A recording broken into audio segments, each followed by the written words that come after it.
U.S. stock index futures are pointing to a slightly lower open. Ahead of a holiday weekend, all eyes are on geopolitics. Now, U.S. Secretary of State Rex Tillerson will be meeting his Russian counterpart in Moscow. And in the previous session, U.S. indices closed mixed as the VIX turned bullish on a short-term basis.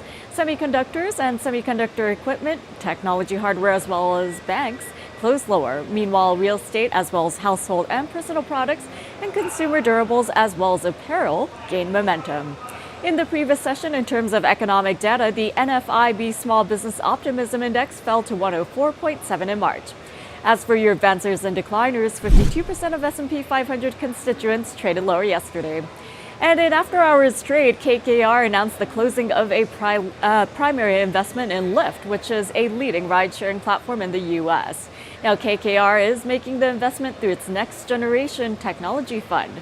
Financial details of the transaction were not disclosed. And looking at overseas markets, Asian markets were mixed today with the Nikkei down over 1%, the Hang Seng gaining 0.9%, and South Korea's Kospi up about 0.25%. And European indices are trading flat in midweek trade. And taking a look at the S&P 500, the upside does prevail. Preferences are long positions above 2345 with targets at 2360 and 2365 in extension. As for the Nasdaq, a further advance is expected, while for the Dow Industrials, the bias does remain bullish.